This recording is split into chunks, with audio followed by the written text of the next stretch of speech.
Assalamualaikum warahmatullahi wabarakatuh. Nama saya Andi Nuafik Azizah dengan NIM 1057211114121 dari kelas M21D. Nah, di video kali ini saya akan membawakan materi tentang product life cycle.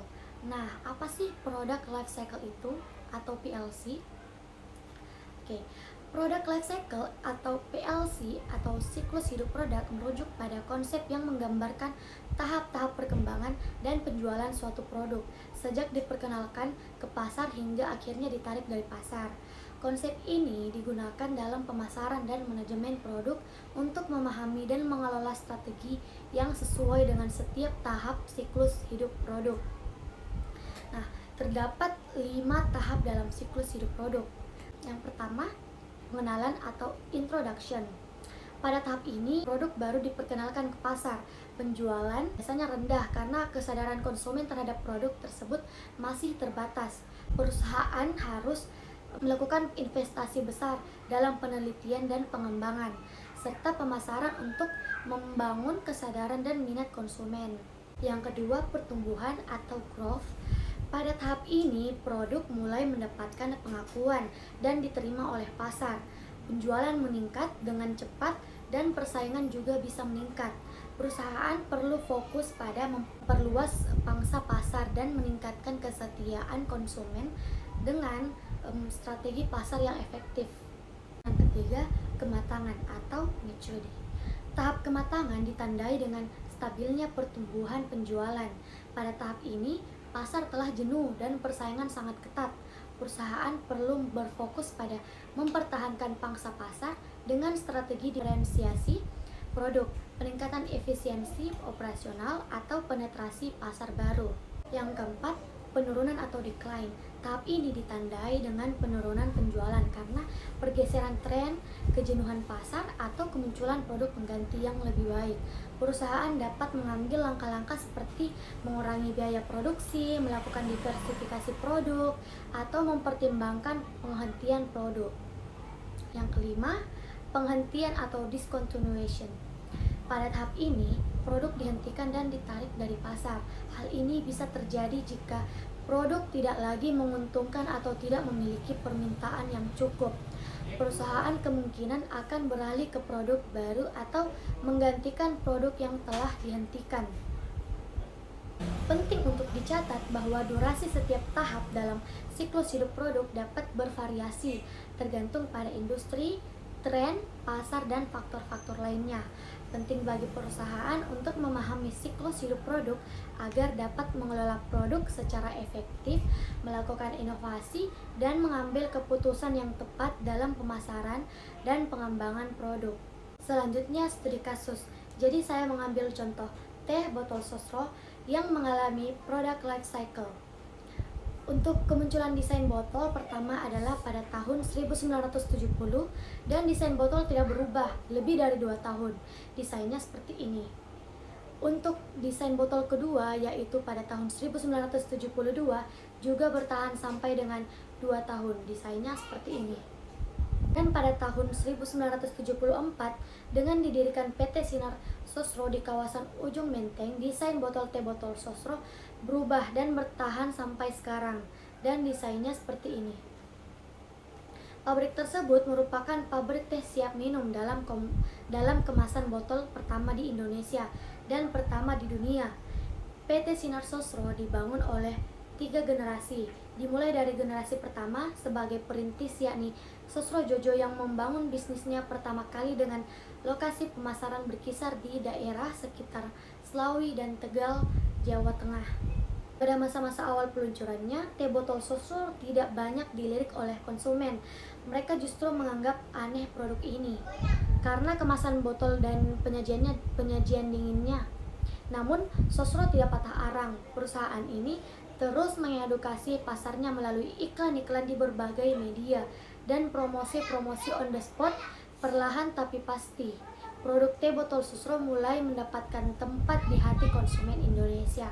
Terlebih ketika slogan apapun makanannya, minumannya teh botol Sosro dimunculkan. Slogan ini tidak saja menguncang sesama produk teh, namun juga produk minuman secara keseluruhan. Pada perkembangannya, untuk bersaing dengan kompetitor, Sosro mulai melakukan kampanye bahwa dengan mengkonsumsi teh akan membuat tubuh menjadi sehat karena mengandung antioksidan. Hal ini menambah keunggulan kompetitif dari Sosro. Pada era 1990-an, bisnis keluarga Sosro telah memasuki generasi ketiga dengan pengembangan usaha minuman ke berbagai variasi cita rasa, target segmen, benefit, dan kemasan. Setelah itu, cakupan distribusi produknya telah merambah ke kawasan internasional dan tetap menempati kantor usaha di wilayah Cakung. Selain distribusi di tanah air, teh Sosro juga sudah didistribusikan ke beberapa negara seperti Australia, Vietnam, Brunei Darussalam, California, dan Singapura.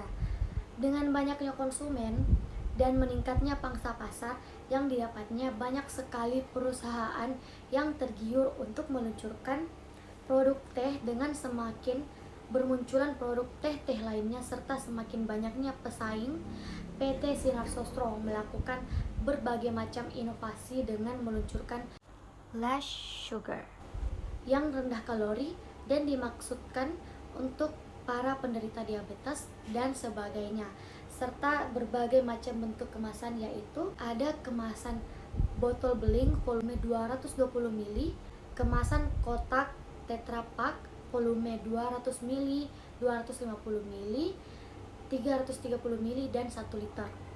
Kemasan botol plastik PET 450 ml, 500 ml, dan kemasan pouch yaitu 150 ml. Langkah yang dilakukan teh botol Sosro diantaranya adalah dengan mengubah tagline menjadi apapun makanannya, minumannya teh botol Sosro. Kampanye baru yang dibuat tahun 2002 terlihat berbeda dan menggeser objek target pasar, bukan lagi remaja, tapi keluarga. Teh botol Sosro merupakan sebuah contoh merek yang telah dikembangkan dan dipertahankan selama puluhan tahun, bermula sebagai adopsi dari merek teh melati produksi keluarga Sosro Jojo yang kemudian dikembangkan sehingga menjadi sebuah merek yang sangat dekat dengan pelanggan melalui strategi-strategi yang dilakukan. Hasil dari usaha itu adalah hingga kini Sosro menjadi pimpinan dalam kategori teh dalam botol, bahkan dapat bersaing dengan perusahaan multinasional yang ikut bermain dalam kategori ini. Brand equity dari Sosro telah terbentuk melalui proses yang panjang. Sosro telah berhasil mengembangkan merek teh botol. Sosro menjadi merek dengan brand equity yang kuat. Beberapa hal yang dapat dicermati dalam pembentukan brand equity ini adalah yang pertama itu brand awareness. Yang dimiliki teh botol Sosro dapat dikatakan telah memasuki tingkatan top of mind. Hal ini dapat dilihat dari teh botol Sosro dapat menjadi pemimpin pasar dalam kategori teh siap minum dalam kemasan botol. Yang kedua itu perceived quality dari teh botol Sosro telah terbukti selama puluhan tahun. PT Sinar Sosro telah berhasil menjaga kualitas produk ini sehingga mendapat anggapan baik dari konsumen. Dan yang ketiga, brand association dari teh botol Sosro kuat. Dapat dilihat bahwa ketika orang menyebut teh botol, kemudian yang menjadi maksud dari teh botol itu sendiri adalah teh botol Sosro. Yang keempat, brand loyalty dari teh botol Sosro juga ini sangat kuat. Ini merupakan hasil dari pengembangan saluran distribusi, menjaga kualitas, dan strategi promosi yang dilakukan dengan jargon apapun makanannya, minumannya tetap teh botol Sosro.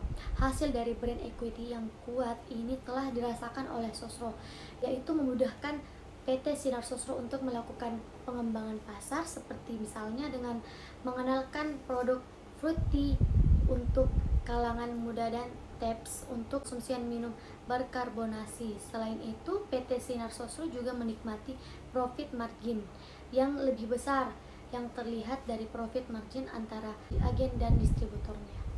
Tantangan yang dihadapi perusahaan tidaklah ringan. Munculnya berbagai jenis minuman dalam kemasan seperti Minute Maid Pulpy Orange dan teh hijau New Green Tea yang direspon pasar dengan baik, serta makin tingginya kesadaran orang untuk hidup sehat sehingga lebih suka minum air mineral jelas menjadi ancaman bagi bisnis teh dalam botol perusahaan ini. Bahkan, seseorang sumber yang dapat dipercaya mengungkapkan produksi teh botol sosro sudah turun sekitar 30% dan ada mesin produksi yang telah ditutup. Maka, masuk ke bisnis lain memang menjadi pilihan bagi kelompok perusahaan ini agar bisa terus tumbuh dengan bisnis-bisnis baru.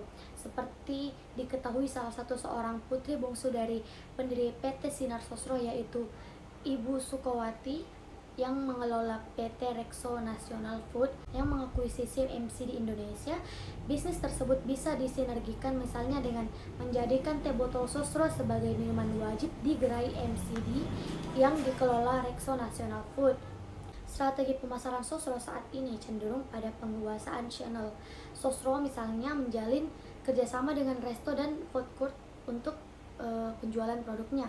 Ia melakukan CO bundling di beberapa resto terkenal seperti KFC, Hoka Bento, dan lain sebagainya. Dengan demikian, teh botol sosro dari PT Sinar Sosro tetap perkasa sebagai perusahaan andalan Indonesia di masa depan. Baiklah, itulah tadi pemaparan materi dari saya mengenai produk life cycle. Kurang dan lebihnya mohon dimaafkan. Wassalamualaikum warahmatullahi wabarakatuh. Thank you for watching. Bye-bye.